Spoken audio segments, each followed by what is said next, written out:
Wait a second. As I walked slowly down the rural road near my transfer location, a woman with long blonde hair suddenly called out to me. Seeing her dressed in clothes that didn't quite fit the rural setting, I was reminded of the past. For someone like me, who had been drowning in despair, it was a brief moment of relief. Then, the words that came from the woman's mouth led to a surprising turn of events. My name is Charles, and I'm 35 years old this year. I've been married to my wife, Julie, for 5 years, but lately, she's been acting strange. It feels like she's distant, as if she's keeping me at arm's length. Still, I tried not to overthink Julie's behavior and kept living my life as usual. But the happiness we once had crumbled completely. One evening after working late, I came home to find the house completely dark. Usually, Julie would still be up, but since it was around 10 p.m., I thought she might have gone to bed. I quietly opened the front door, trying not to make any noise, and sat on the couch in the living room to avoid waking her. Normally, I'd have dinner, shower, and head to bed. But that night, I was so exhausted that I fell asleep right there on the couch. The next day was my day off, so I didn't wake up until sunlight poured through the windows. I slept well. Wait, where's Julie? Julie usually wakes me up, but it was already past noon, and she hadn't come to get me.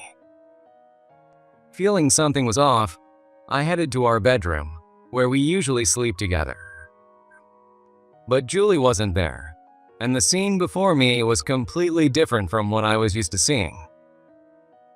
Oh, her makeup and jewelry are gone. In the bedroom, Julie's dresser was there, but nothing was on it. Panicking, I opened the closet, only to find that only my clothes were hanging inside. Could it be that Julie left the house? Feeling an overwhelming sense of unease, I headed back to the living room. That's when I noticed a piece of paper I hadn't seen the day before. I picked it up and looked at it. It was divorce papers. Julie's name was already signed on them. So, this means she wants a divorce. I had suspected something from Julie's behavior, but seeing it spelled out like this left me frozen in place. For a while, I just stared at the divorce papers. Since then, I've tried calling Julie and sending her messages, but she never replied. I had no idea why she suddenly left the divorce papers and walked out, or what made her want a divorce in the first place. All I could do was sit there in a daze. For the next while, I buried myself in work, trying not to think about Julie as much as possible.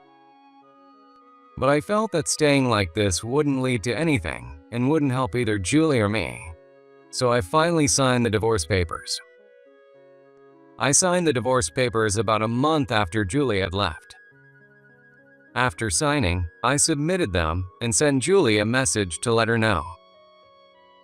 The message showed as read, so I knew she saw it, but in the end, she never responded. They say you only realize what you've lost once it's gone, and that couldn't be more true. After submitting the papers, I felt like a shell of my former self. I lived each day like a ghost, with dark circles under my eyes, barely managing vague responses to anyone who spoke to me. Then, one day, amidst those dreary days, I made a massive mistake at work. I'd made small mistakes before, but this one was too big for even my boss to cover for me. As a result, I was demoted and transferred to a rural office. I'm sorry I couldn't shield you this time, but honestly, you've been a mess lately. Get it together. I'd spent years building trust with my boss, but even he had finally given up on me. My wife left me, I was demoted at work, and I couldn't help but wonder what I had left. But at this point, maybe I had nothing left to lose. After receiving the news of my transfer, I went home and started packing immediately. That's when I found something unexpected. What's this? A diary. While organizing the closet, I found a diary tucked away in the back. It wasn't something I recognized, so it must have been Julie's. I debated whether to just throw it away, but the thought that it might explain why Julie left made it impossible not to read it. What I found written in it was shocking. The diary was filled with happy moments she'd shared with another man. Julie had been living a blissful life with someone else when I wasn't around. Since she was a stay-at-home wife, she was usually at home, but she must have been meeting him while I was at work. Sometimes, she'd say she was going on a trip with her friends and spend the night out, but now I realized those trips were actually with her lover. I've been fooled this whole time. I can't believe I never noticed. The emptiness of being deceived by someone I loved and the strange relief of finally understanding why she left swirled together in my heart. For a while after that, I didn't leave the house, living like a recluse. But even that didn't help heal my heart in the short time before my transfer. In the end, I had to start my new job without recovering from the emotional wounds. The place I was transferred to was a rural town near the ocean, where fishing was reportedly very active. I love seafood, so in better times, I might have been thrilled. But now, in the depths of despair, I couldn't even taste the food. In such a situation, being demoted felt like the height of bad luck, but I still introduced myself at the new post and received a simple handover. The work was essentially the same as before, so I figured I could manage somehow. But what concerns me the most is the relationships with people. I'm not very good at interacting with others.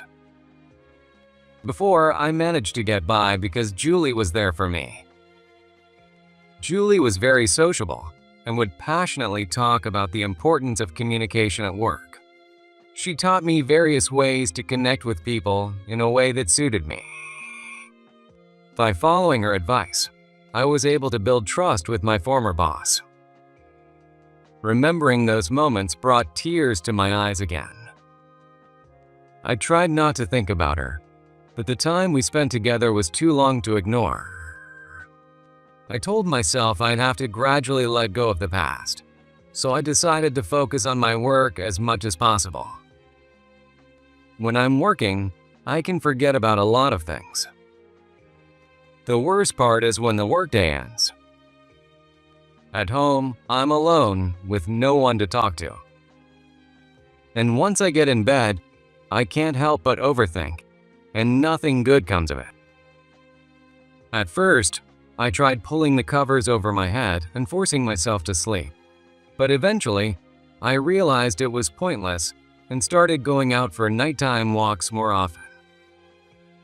Here, it feels like there are fewer people than in the city, and at night, the air seems especially crisp. There aren't many streetlights, so I can't go far, but the view of the ocean through the trees is stunning. Watching the gently rolling waves gives me a strange sense of peace, like my soul is being cleansed. On nights when I see the ocean, I can sleep soundly, but the despair I feel about life never fades. I spend my days like that, avoiding unnecessary interaction with others. This rural area doesn't have any nearby stores, except for a single supermarket a bit farther away. The supermarket is stocked with all kinds of foods, and the seafood and vegetables look incredibly fresh. Since Julie left, I'd lost my sense of taste, but just looking at them made me feel like cooking again. I grabbed a few random items and headed to the register. Maybe it was the time of day, but there was hardly anyone in line. After waiting for a bit, it was my turn. The cashier, a woman, scanned the items methodically and efficiently packed them into bags. When I handed over the money, she held out the receipt, so I reached out to take it. In that moment, my eyes met hers, and I instinctively looked away. As I hurried away from the register, I felt like she wanted to say something. But right now, I don't have even the slightest energy to talk to anyone, so I quickly left there. At home, I cooked a meal using the seafood I'd bought, which gave me a small sense of fulfillment. Since then, it became my routine to visit the supermarket, buy good ingredients occasionally, and secretly enjoy a quiet drink at night. One day, while walking along a country road, a blonde woman with long hair suddenly called out to me. Wait a second. I was enjoying the cool breeze, so her sudden voice startled me. When I turned to look, I saw she was dressed in a way that didn't quite match the rural surroundings. Seeing her outfit reminded me of the past. Come to think of it, Julie used to dress like that too. Julie loved wearing clothes with frills and often wore them on our dates. Sometimes, she'd catch her skirt on doors or nearly trip on stones in her heels. As I reminisced about those happy days with Julie, I felt a wave of nostalgia. For someone like me, who was drowning in despair, it was a brief but soothing moment of relief. Noticing my distant gaze, the woman called out to me again. Well, do you remember me? Well, sorry, I don't. You know, I'm the cashier at the supermarket. My name's Nancy. When she said that, I started recalling my usual shopping trips.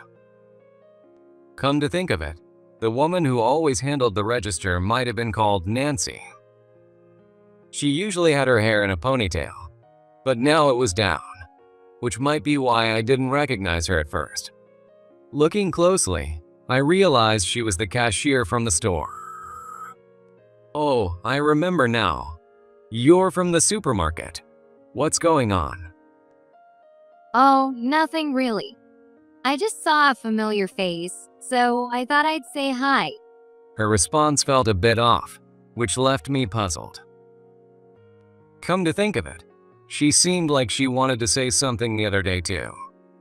Did I do something wrong? I racked my brain trying to figure it out, but nothing came to mind.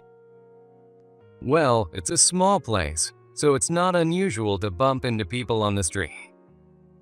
Yeah, it's really hot today though. If you'd like, would you join me at a cafe? Her sudden suggestion made my eyes widen. There was an old cafe up ahead, but I never imagined she'd invite me. Honestly, I was hesitant to accept. But I couldn't shake the feeling that I needed to do something different, so I decided to go along with Nancy's suggestion. We walked to the cafe in silence and then ordered our favorite drinks. It's fine that I came along, but why did Nancy invite me to the cafe? I still had a lot of questions, but I decided to enjoy the moment as I sipped the iced coffee I had just been served. Nancy had ordered an iced latte and was holding her straw while staring at the table. Sorry for the late introduction. My name is Charles. Well, why did you invite me to a cafe? Well, to be honest, I feel like I've met you before. When Nancy said that, I realized my first encounter with her was at the supermarket register. That said, my memory has been hazy lately, and I don't recall much. The shock of being betrayed by Julie had unconsciously caused me to block out memories, even from the past. I'm sorry, I don't remember. I figured.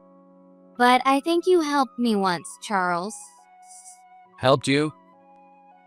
Now that she mentioned it, I remembered helping a student when I had just started working. The student was injured, barely had a pulse, and was struggling to breathe.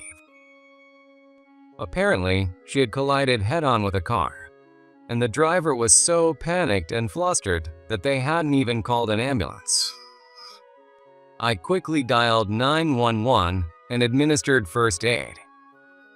It was clumsy and improvised, but it seemed to have worked. That day, I was on my way to work, but I couldn't stop worrying about the student, so I decided to follow the ambulance.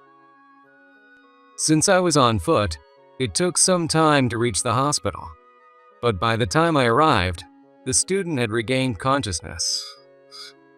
The student kept thanking me repeatedly, but had trouble speaking clearly, likely from hitting their head. They wanted to express their gratitude further, but I declined, satisfied that they were okay, and headed to work. I still remember getting scolded by my boss for being late without notifying anyone. Could it be that student? No way, right? Even as I thought that, I decided to ask Nancy. Were you ever in an accident where you were hit by a car and taken to the hospital? Yes. So you do remember. You're the one who saved me back then. No way. Meeting again like this, of all places. I've always wanted to thank you. Nancy conveyed this to me with a sincere and unwavering gaze. Apparently, she had tried to track me down by asking nurses and paramedics after the accident. But since I hadn't shared my contact information with anyone, she couldn't find me. She even went back to the site of the accident, hoping to see me again. But no matter how long she waited, I never showed up, and she ended up wasting her time. Eventually, due to a job opportunity, she moved to a rural area and had resigned herself to the idea that she would never see me again. I thought I'd never get the chance to thank you. Thank you so much for helping me back then. When someone's in trouble, it's only natural to help each other. Are you living happily now? Yes, at first, I wasn't thrilled about taking a job in the countryside. But once I got here, I realized how wonderful it is. I actually prefer it to the city. Nancy said this with a bright, carefree smile. It's true. I feel like living here has made my heart richer compared to living in the city. In the city, even if someone is in trouble, hardly anyone stops to help. Most people think, someone else will do it, or it's not my problem. I saw this happen countless times when I lived in the city, and honestly, I've ignored people in need before too. But since moving here, everyone seems to care about me. Even though I barely talk at work, people sitting near me start conversations every day. They ask if I'm sleeping well at night or if I'm eating nutritious meals. Being asked the same questions repeatedly sometimes felt a bit intrusive, but when I thought about how it was because they genuinely cared about me, I realized that I might be fortunate to have such people around me. Since Julie left, I had thought everyone had abandoned me. But then there's Nancy, someone who remembered me and even went out of her way to find me. As I talked with Nancy, emotions I'd been holding back slowly welled up from deep within me. Before I knew it, tears were streaming down my face. Nancy seemed a bit startled, but handed me a napkin and silently looked out the window. After a while, I calmed down and started to share everything that had happened. How my wife Julie suddenly became distant and left me, and how the stress on my mind and body caused me to make repeated mistakes, leading to my transfer to a rural branch. I openly shared everything, including how, while preparing to move before my transfer, I found a diary detailing Julie's days of infidelity. Nancy listened quietly, occasionally nodding or furrowing her brow, giving her full attention to my story. People say life has its ups and downs, but when so much bad stuff happens in a row, it's hard not to feel like disappearing. Everyone feels like that at least once in their life. But I'm really glad I got to meet you, Charles. I feel the same. Meeting you is truly a blessing. Since you've already had your share of misfortune, only happiness is left from here on out. By the time we finished talking about each other's recent experiences, future plans, and concerns, the setting sun was already streaming through the window. Since Nancy had called out to me in the early afternoon, we must have been talking for about 6 hours. This might have been the first time I'd ever talked to someone for so long. With Julie, we shared similar interests, and I never felt tired talking with her. But we'd never had such long conversations. Feeling a strange sense of calm, I thanked Nancy and headed home. I truly wondered why I felt such a sense of calm. But even now, I couldn't quite figure out what this feeling was. That night, I went to bed early and woke up to a morning that felt more refreshing than usual. Good morning. When I cheerfully greeted my coworkers upon arriving at work, they all stared at me in shock. Wow, Charles is greeting us with energy. Did something good happen? Well, sort of.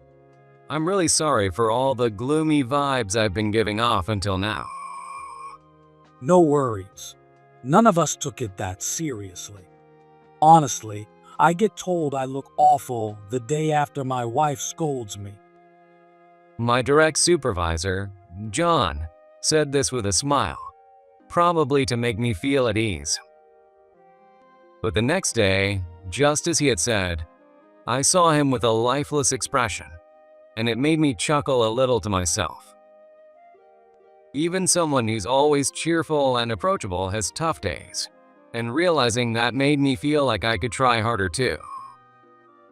From then on, I started to face my work with more determination than ever before.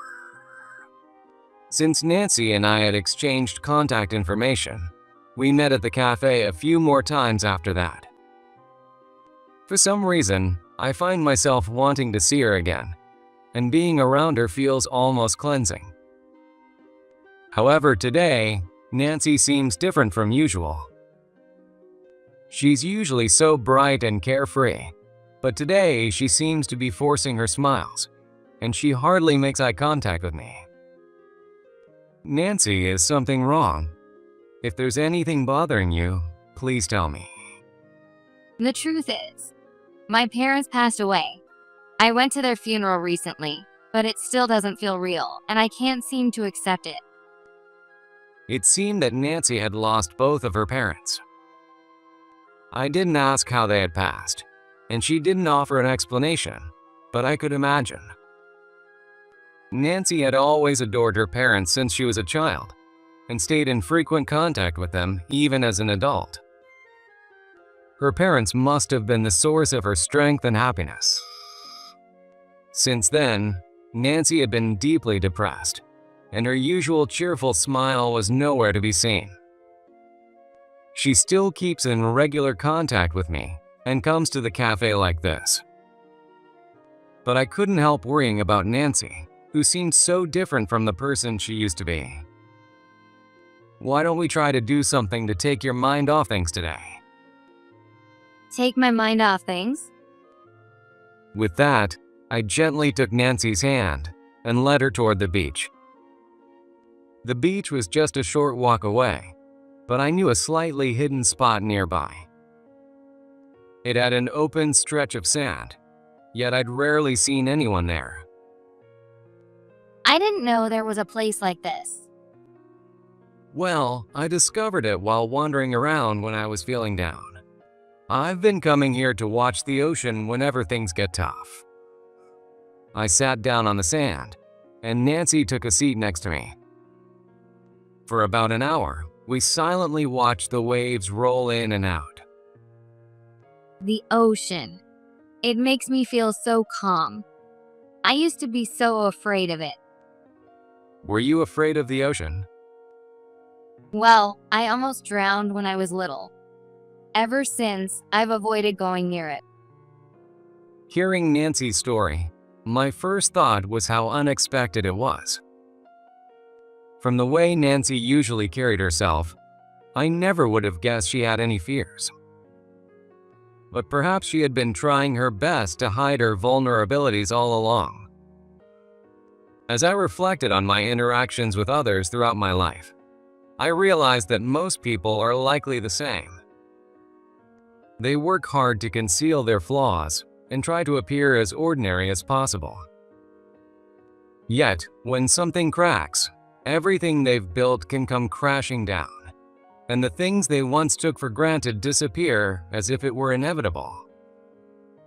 Everyone lives their lives through trial and error, trying to figure out what's true and what they should believe in.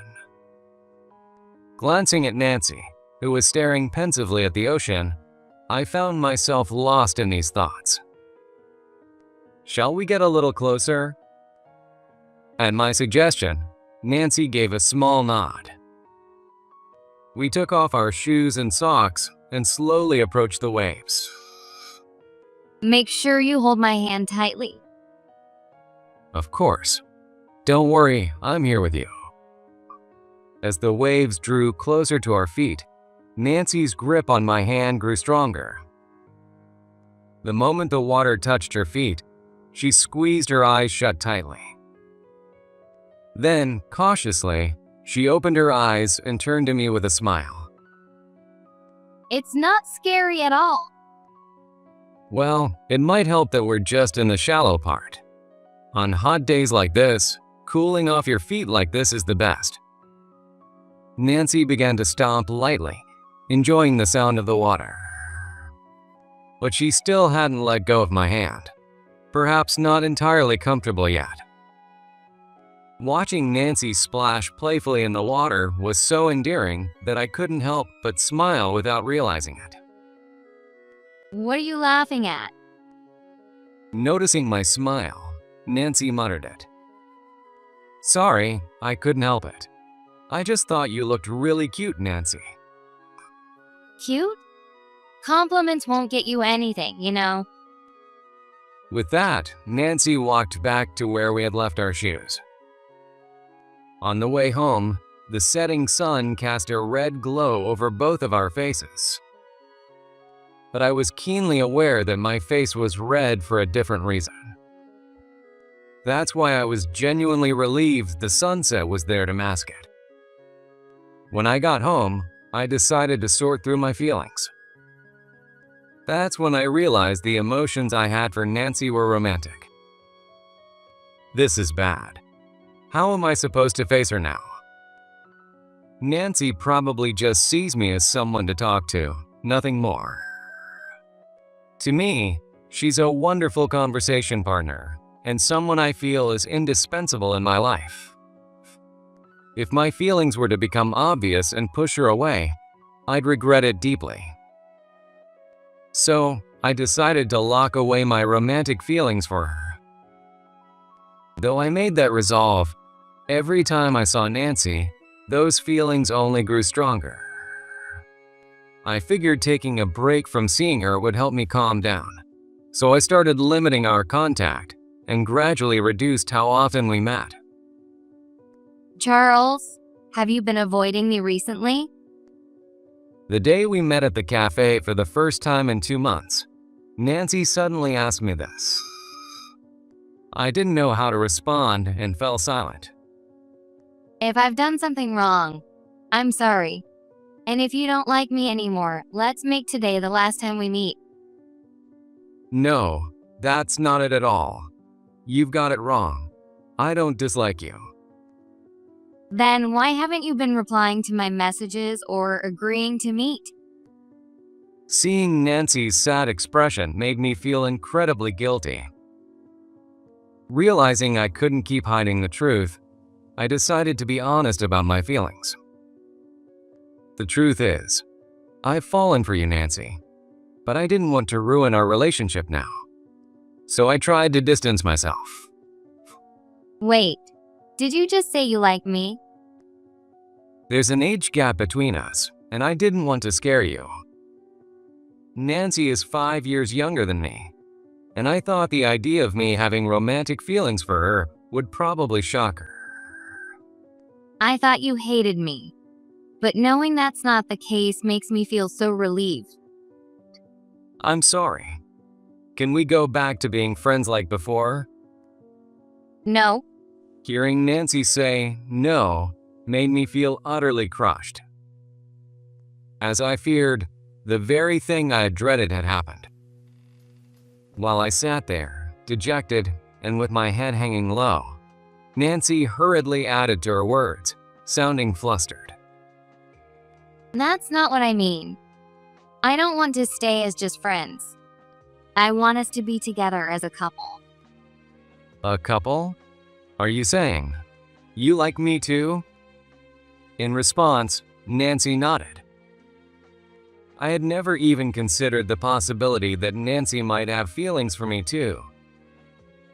At the same time, I felt incredibly happy that I no longer had to hide my own feelings.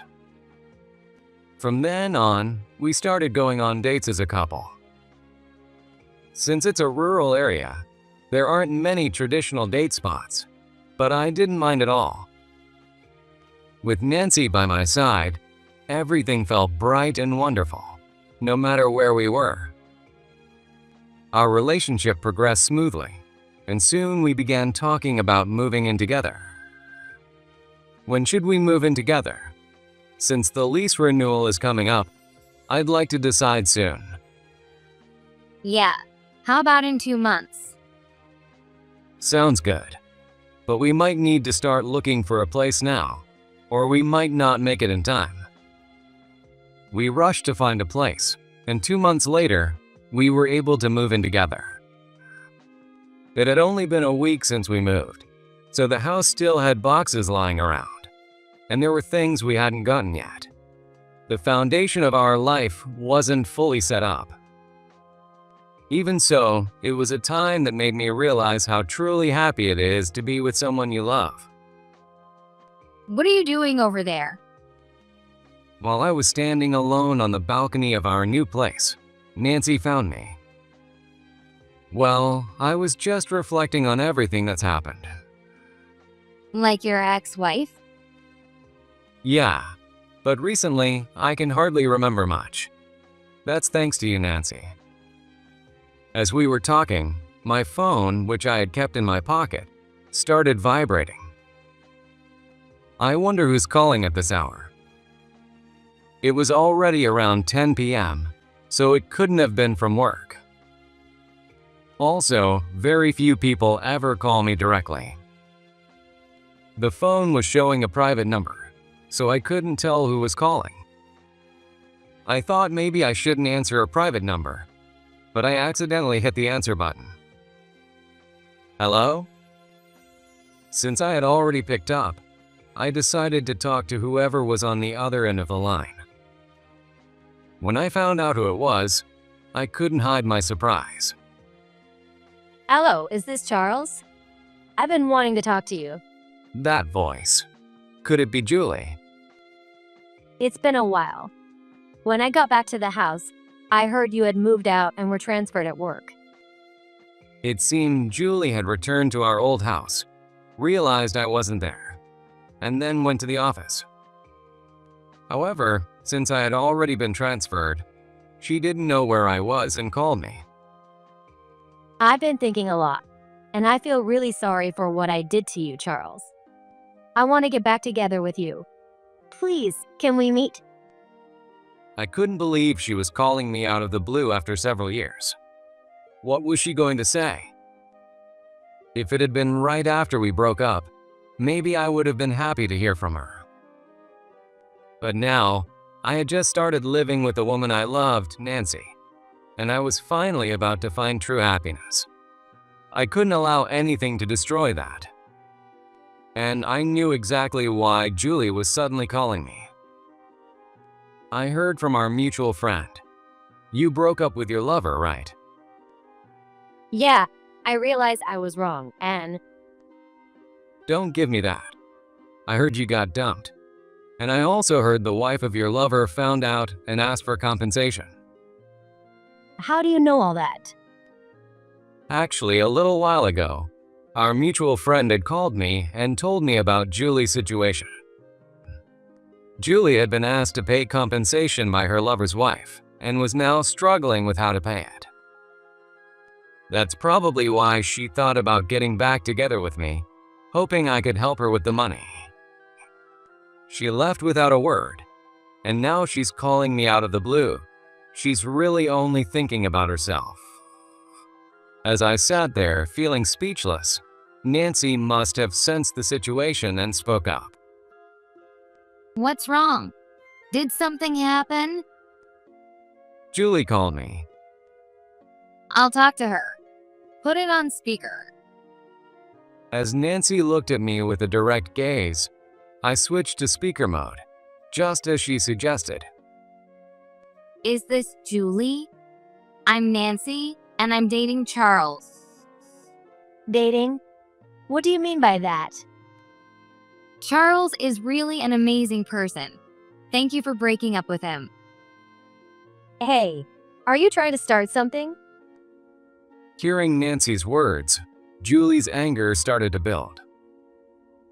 But Nancy wasn't finished yet. From now on, don't contact Charles. I'll make him happy.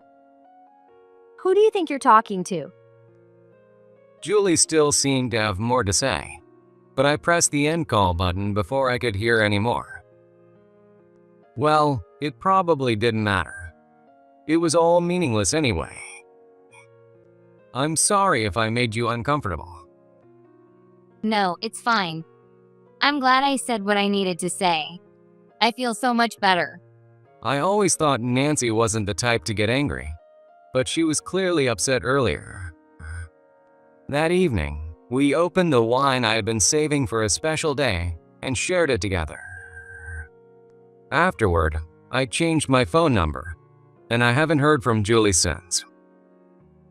In fact, when I'm with Nancy, I forget about Julie entirely. Today, when we submitted our marriage registration, I thought about Julie for just a moment, but Nancy's smile quickly wiped away any unpleasant memories.